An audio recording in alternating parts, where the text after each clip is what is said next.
Assalamualaikum warahmatullahi wabarakatuh.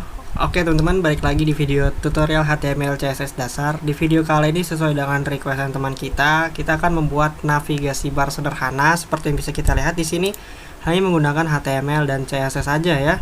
Ini untuk tampilan desktopnya, kita juga udah buat untuk tampilan mobilenya guys. Jadi ketika diakses pada mobile ataupun di HP, ini udah responsif ya. Tuh, nanti akan tampil seperti ini kalau semisal di mobile. Makin keren kan guys? Nah, gimana caranya? Langsung aja kita ke video tutorialnya. Oke, jadi sebelum mulai gue mau minta maaf dulu kalau semisal banyak suara bising yang masuk ke video ini, kayak suara motor lewat kah, ataupun bocil-bocil yang pada main, karena rumah gue deket jalanan, jadi tolong dimaklumin ya. Oke, lanjut, kita boleh buka file manager di laptop masing-masing. Di sini gue buka dua seperti biasa. Yang ini buat monitoring hasil recordan video gue, dan yang ini tempat kita menaruh proyekan di video kali ini. Nah ya, seperti biasa di sini gue taruh di data D, kode, dan juga folder konten. Nah di sini kita buat folder baru lagi. Namanya bebas ya. Di sini gue kasih nama aja navbar HTML CSS. Oke, kalau udah di sini boleh buka pakai code editor favorit masing-masing. Di sini gue pakai Visual Studio Code. Nah, buat teman-teman yang baru join, ini bukan tutorial dasar ya, melainkan tutorial lanjutan HTML CSS. Nah, kalau kalian baru aja belajar ngoding, gue saranin kalian ikut seri gue yang ini dulu. Itu memperkenalkan fungsi dari HTML dan CSS basic ya, fundamental. Ya, insya Allah kalau kalian ikutin video itu, ketika kalian baru belajar ngoding, insya Allah kalian bisa fundamentalnya. Oke, langsung aja di sini seperti biasa gue akan merekomendasikan extension yang sangat bermanfaat di seri kita kali ini. Oke, yang pertama ada live server. Ini tujuannya supaya kita nggak reload di browser lah ya. Nah, selanjutnya ada karena kita menggunakan HTML, jadi di sini gue rekomendasikan banget ya pakai auto rename tag supaya kita cukup ganti tagnya itu di pembuka aja, otomatis penutupnya keganti. Selanjutnya ada prettier. Ini adalah extension untuk merapihkan baris kode kita ya. Yang ini silahkan download aja. Kalau semisal kode kita terlalu ke kanan atau terlalu ke kiri, nanti dirapikan sama dia. Dan ini sebenarnya opsional yang terakhir, yaitu error lens, supaya kalau misal ada error kita jadi lebih mudah untuk mengetahui errornya di mana. Nah, oke, silahkan download semua extension tersebut jika dibutuhkan. Nah, selanjutnya di sini langsung aja kita buat sebuah file baru untuk HTML-nya. Namanya bebas, tapi seperti biasa untuk file pertama gue kasih nama index.html. Dan jangan lupa kita sekalian bikin CSS-nya. Namanya bebas ya. Gue kasih nama style CSS. Oke, kita boleh kembali ke HTML. Di sini gue sembunyikan sidebarnya, Ctrl B. Kita akan generate base template basic HTML dengan ketikan tanda seru lalu enter. Otomatis akan di generate seperti ini. Nah, untuk titelnya sendiri di sini gue mau bikin navbar HTML CSS. Oke, sip. Langsung aja kita eksekusi. Untuk membuat sebuah navbar, alangkah lebih baiknya kita menggunakan tag nav. Supaya apa? Supaya lebih semantik atau ada keselarasan antara nama tag dengan isi konten yang akan kita tampilkan ke web browser. Nah, hal pertama yang mau gue buat adalah nama gue sendiri ya, untuk mendeklarasikan ini website punya gue loh gitu ya. Di sini gue isi aja nama gue Fahrul gitu. Oh sorry juga kalau misalnya ada tukang jualan, maklumin lagi ya. Oke, selanjutnya di sini gue akan masukkan menu-menu kayak home, about, project, dan kontak ke dalam list ya, yang udah kita pelajari di tutorial basic. Kita buat UL, lalu LI, dan di dalam LI ada tag A untuk link ke beberapa atau berbagai komponen yang kita miliki nantinya. Oke, untuk href sendiri di sini gue kasih kosong dulu, kita kasih pagar. Selanjutnya gue copy untuk si LI-nya, yaitu listnya. Nah, gue di sini punya trik cara copy yang gampang ya. Kalian boleh tekan shift alt lalu tanda panah ke bawah. Nah, otomatis dia akan dibuatkan copy paste persis di bawah baris yang kita inginkan. Di sini seperti biasa gue kasih untuk home, terus about. Nah, ini bisa kalian sesuaikan aja ya, sesuai keinginan kalian.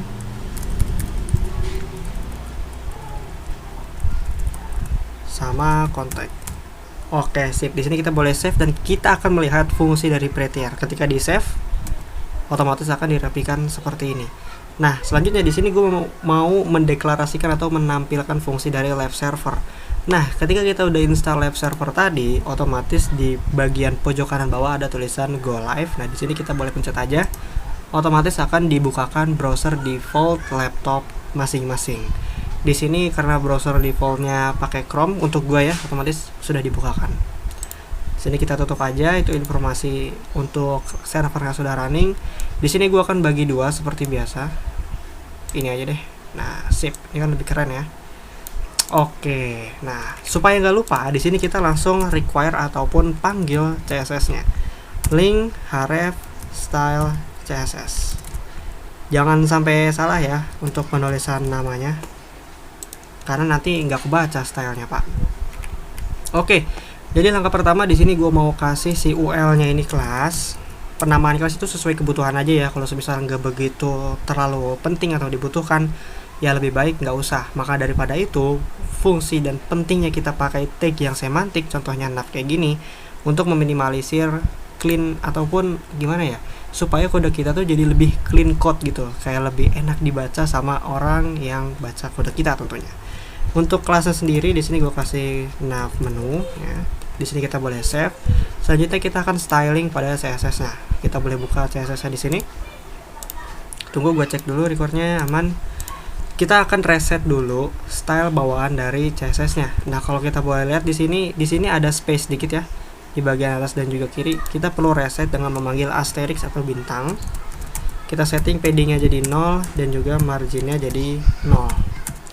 Nah, ini tambahan aja, kita boleh tambahkan box sizing, border box. Nah, otomatis dia reset. Nah, tag yang selanjutnya mau gue reset adalah A, yaitu linknya, supaya nggak ada garis bawahnya. Lalu UL dan juga LI supaya nggak ada titik-titiknya kayak tadi tuh. Gue nggak mau ya. Kita panggil text direct version none. Lalu ada namanya list style none. Oke, otomatis akan dirapikan seperti ini. Nah, buat yang bingung, ini kok bisa kayak gini bang? Nah, itu udah gue jelasin di tutorial dasarnya. Kalau kita mau manggil beberapa tag, cukup kita pisahin pakai tanda koma aja di CSS-nya. Selanjutnya di sini gue akan panggil tag nav itu ya. Lalu kita setting display-nya flags. Nah, buat yang baru tahu flags itu apa, nah gue udah bikinin video khusus buat display flags ini. Yang ini kalian boleh tonton aja, itu ada apa ya namanya, project akhir ataupun latihan juga di sana. Oke, selanjutnya di sini untuk flags direction gue akan kasih row, kita boleh save. Oke, otomatis dia akan geser ke kanan kiri. Dan juga untuk justify kontennya di sini gue kasih space between supaya dia ada jarak gitu ya, yang satu di kiri, yang satu di kanan. Kemudian gue kasih padding untuk atas bawahnya setengah rem, kanan kirinya 3 rem. Oke, jadi seperti ini. Selanjutnya yang perlu kita setting adalah menunya. Display-nya kembali flex. Lalu flex direction-nya kita jadikan row. Oke, nah di sini gue mau minta maaf juga kalau misal banyak cut, soalnya gue pakai software gratis, tiap 10 menit otomatis ke-cut. Oke, selanjutnya di sini karena tulisannya masih terlalu dempet, jadi kita perlu kasih gap supaya ada jarak sedikit. Contoh di sini gue kasih 1 rem. Oke, otomatis dia sudah berjarak seperti ini. Gak usah khawatir kalau dia tampilannya agak kurang enak dilihat. Nah, kurang lebih untuk tampilan desktopnya seperti ini ya. Oke, siap. Nah, di sini gue mau atur supaya nama gue itu jadi bold ataupun tebal. Nah, kita boleh balik ke index.html. Di sini gue kasih kelas lagi ya, yaitu nav name. Oke, kita panggil di CSS nav name font weight bold. Oke, otomatis sudah bold seperti itu. Nah, kalau semisal mau di uppercase itu boleh banget caps lock semua. Text transform uppercase. Nah, otomatis dia akan caps lock semua gitu. Nah, gue mau custom untuk fontnya sendiri karena ini fontnya menurut gue jelek ya. Sekarang kita boleh pergi ke Google Font. Kita pilih paling atas. Oke, nah di sini gue hapus dulu ya. Kita akan mulai dari 0. Nah, seperti ini tampilan awalnya. Kita boleh search font di sebelah sini. Biasanya gue pakai font yang namanya Poppins. Ini keren sih fontnya, gratis juga. Dan biasanya juga gue pakai yang untuk ukuran 400. Nah, sebelah sini. Kalian boleh sesuaikan dengan selera masing-masing ya. Nah, kita boleh pergi ke icon yang ada di pojok kanan atas, View Selected Families. Selanjutnya kita boleh pergi ke import dan kita copy yang ada di dalam text style. Text style-nya nggak usah di copy. Kita balik ke CSS dan di paling atas kita taruh ya. Sebenarnya nggak ditaruh di paling atas juga bisa sih, cuman biar lebih rapi aja.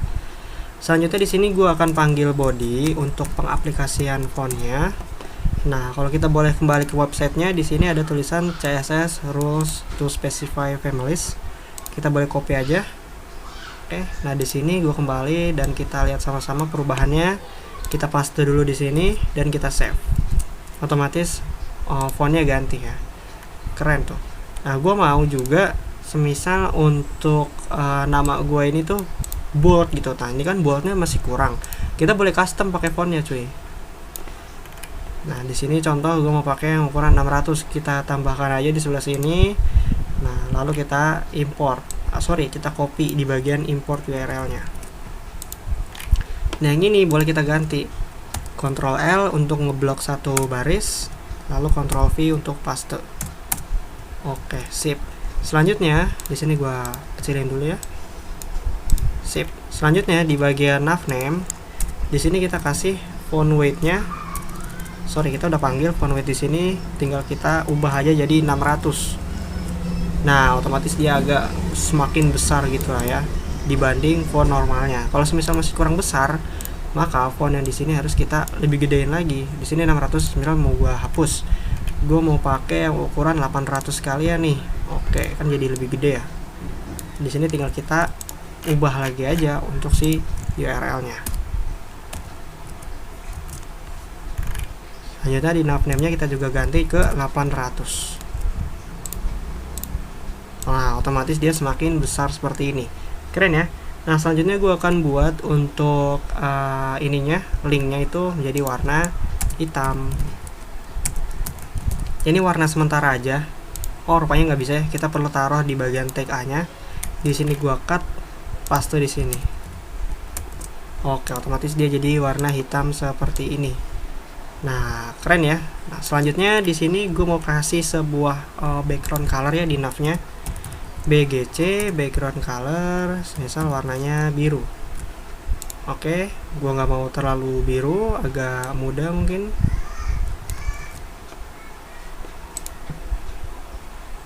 Di sini gue sesuaikan dulu. Oke, segini cukup. Lalu gue akan ubah warnanya jadi warna putih. Apakah masuk? Oke, masuk ya. Nah, selanjutnya di navname-nya kita boleh kasih color juga, white. Oke, kurang lebih tampilannya seperti ini ya untuk di tampilan websitenya. Nah, gue akan membuat efek sederhana aja. Ketika di hover, dia warnanya akan ganti. Oke, selanjutnya kita boleh panggil tag A-nya ya. Nah, di sini kita akan tambahkan CSS pseudo class ya, yaitu hover. Nah, ini udah pernah kita bahas di pertemuan basic HTML CSS ya. Nah, kita akan ubah untuk colornya ya. Misal di sini gue panggil white dulu, lalu white-nya ini gue turunin jadi agak abu-abu gini. Kita save dulu aja. Lihat di sini kalau gue arahkan kursornya, otomatis dia keganti warnanya ya. Nah, gitu ya. Nah, ini karena terlalu apa ya? Gak ada animasinya. Nah, kita boleh kasih animasi di sini. Transition all. Nah, di sini gue biasanya pakai 0,3 second gini. Kita boleh save. Nah, lihat sebelah sini otomatis dia akan keganti ya. Kegantinya pelan-pelan gitu. Keren ya, cuy. Mantap. Nah, selanjutnya kita akan edit ataupun kita akan styling pada tampilan mobilenya. Nah, gue sarankan kalian untuk mendownload sebuah extensionnya di Chrome ya, yaitu Mobile Simulator yang ini. Kalian boleh download aja, ini akan membantu kita untuk styling pada tampilan mobilenya. Seperti ini kurang lebih. Nah, keren kan? Di sini juga untuk HP-nya ada banyak nih, bisa pilih-pilih. Oke, silahkan di-download. Selanjutnya kita kembali ke codingan kita dan kita akan taruh di bagian bawah untuk styling mobile view-nya. Selanjutnya kita boleh memanggil untuk media query-nya. Nah, di sini biasanya untuk mengatur tampilan mobile view kita bermain di sekitar 576 pixel. Di sini gue kecilin dulu supaya kita lebih enak lagi ngelihatnya. Oke, mantap. Kita panggil untuk tag nav-nya. Nah, tapi sebelum itu, kita tahu nav itu ketika di scroll, dia nggak jalan ya, tetap di atas. Maka, pada nav sebelah sini, kita kasih positionnya menjadi fix. Dan untuk width-nya, kita setting 100%, supaya dia full kanan-kiri ya.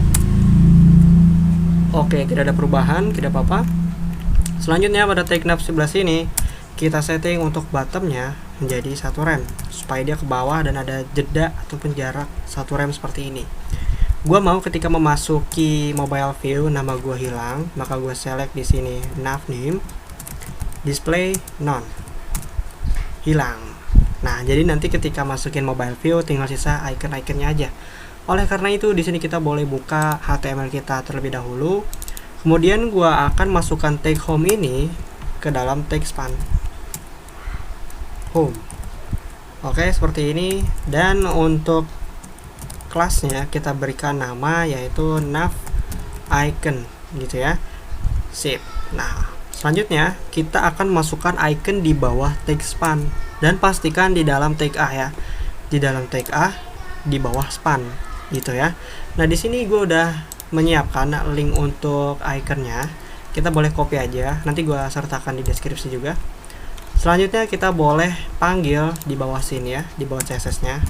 Link href-nya kita isikan link yang tadi. Kita paste aja. Oke, keren ya. Nah, di sini kita boleh buka browsernya dan gua arahin ke Unicorns. Yaitu di mana website yang menyediakan icon-icon yang tadi. Tungguin aja di sini. Nah, di sini bisa langsung search aja. Sini misal gua search home. Nah, gue mau pakai home yang ini nih. Keren ya. Kita boleh langsung copy aja sebelah sini. Oke, nah sini kita balik ke code editor kita. Kemudian di bawah sini kita panggil icon yang tadi. Dan gue mau bikin kelas tambahan ya. Di sini jadi nav icon. Gitu. Nah, di sini gue mau ubah ya, nggak jadi pakai icon lagi karena nanti dia akan sama. Jadi nav text. Gitu ya. Nah, di sini kita boleh save dulu aja. Kita lihat website kita. Otomatis dia udah ada sebelah sini ya. Icon rumah. Keren. Lakukan hal yang sama, yaitu di dalam tag A dan kita tambahkan span berikut dengan namanya. Lalu iconnya dan juga tambahkan untuk kelas barunya. Oke, gua akan cut supaya tidak terlalu lama juga. Nah, di sini udah gua aplikasiin semua ya. Di sini dari atas ada tag A untuk home ya. Di sini udah gua masukin ke dalam home dan juga kelas name-nya nav text. Lalu di sini ada iconnya dan udah gua tambahin untuk si kelas barunya yaitu nav icon. Begitu juga sama dengan si about. Lalu ada di sini project dan terakhir ada kontak. Nah, di sini kalau gua save dan kita kembali ke website kita, otomatis sudah muncul seperti ini. Ya, nah di sini gue mau ketika di tampilan untuk websitenya kita tidak menampilkan untuk icon-iconnya. Nah, jadi itu gimana caranya? Kita boleh kembali ke CSS. Nah, di sini kita panggil untuk nav iconnya. Kita akan hilangkan dengan display none. Gitu ya, otomatis dia akan hilang. Lalu kita panggil di sini supaya dia muncul lagi nav icon display block. Nah, kita boleh balik sini mobile simulator, otomatis ada ya muncul. Sini gua kecilin dulu. Oke, udah ada di sini. Coba gua gedein dulu kali ya, biar lebih enak lagi ngeliatnya. Nah, seperti ini, keren nih. Selalu di sini yang mau gua hilangin adalah teksnya. Nav text display none. Oke, jadi tinggal sisa si iconnya itu sendiri. Oh, sorry, gue di sini ada kekeliruan nih. Belum gue ganti iconnya. Tunggu, gue termasuk orang yang perfeksionis. Oke, di sini udah gue ganti ya. Jadi untuk kontaknya udah jadi kayak logo pesawat gitu. Nah, selanjutnya coba kecilin sebelah sini. Nah, segini kayaknya enak ya dilihatnya. Oke, selanjutnya kita boleh kembali ke style CSS dan untuk di bagian nav icon di sini kita perbesar lagi ya untuk ukuran iconnya. Berapa ya? 2 rem mungkin? Kayaknya terlalu besar ya guys. 1,7. Oke, gua rasa di sini cukup. Nah, selanjutnya kita boleh kasih di sini justify content center supaya dia ke tengah. Nah, belum ngaruh, kita tambahkan width. Kalau masih belum ngaruh, kita tambahkan display juga di sini. Nggak masalah ya. Display flex supaya dia sama-sama ke tengah. Oh, belum ngaruh. Oh, sorry, bukan di nav icon, guys, tapi di nav menu. Nav menu. Oke, di sini kita boleh pindahin dulu justify kontennya ke sini aja satu. Waduh, kelebihan. Oke, belum berubah. Kalau gitu gimana dengan menambahkan ini? Nah, otomatis dia udah ke tengah seperti itu ya, guys. Kita juga perlu menambahkan untuk align items supaya dia ke tengah. Makin ke tengah gitu ibaratnya. Nah, di sini udah keren nih. Jadi untuk mobile view-nya sudah semakin keren. Selanjutnya di sini tinggal kita styling aja. Waduh, sorry, motor berisik. Gua mau semisal untuk si navnya ini background colornya menjadi transparent. Nah, seperti itu, dan gua ganti ke sini background color. Jadi kita samain kayak gini. Kita boleh copy aja untuk RGB-nya. Kita paste di bawah sini. Gitu ya. Coba kita save dulu apa yang terjadi. Nah, akan jadi seperti ini. Di sini lebih bagus kalau kita kasih border radius supaya dia agak melengkung dikit lah ya. Nah, keren tuh guys. Width-nya coba kalau semisal berapa ya? 70 mungkin. Bagus nggak? Di sini kalau main CSS kita main ini juga ya. Main hitung-hitungan jatuhnya. Kita akan ganti-ganti value-nya. Nah, oke, gua rasa segini cukup. Tapi ini kenapa jadi kesini, guys? Nah, oleh karena itu di nav-nya juga perlu kita tambahkan. Dan apabila nih, kalau semisal kita ubah aja gitu di sini, apa yang terjadi ya? Otomatis ke tengah. Keren ya. Nah, di sini kita perlu tambahkan juga ya. Flex, justify content center supaya dia tuh rata kanan kiri, guys. Kayak gitu ya. Kalau semisal width-nya kurang, kalian boleh tambahin sesuka hati kalian. Nah, seperti itu ya. Kalau font-nya kurang, tambahin aja di sebelah sini. Gitu. Nah, ini udah cantik parah ketika di tampilan mobile-nya. Gimana guys? Silahkan komentar di bawah. Kalau misalnya kalian mengalami kesulitan ataupun error, itu feel free banget komen di bawah. Dan juga jangan lupa follow Instagram gue, karena gue lebih sering upload di sana untuk daily coding activity gue. Kurang lebihnya mohon maaf kalau semisal banyak suara berisik yang ada di video ini, maklumin aja. Wassalamualaikum warahmatullahi wabarakatuh.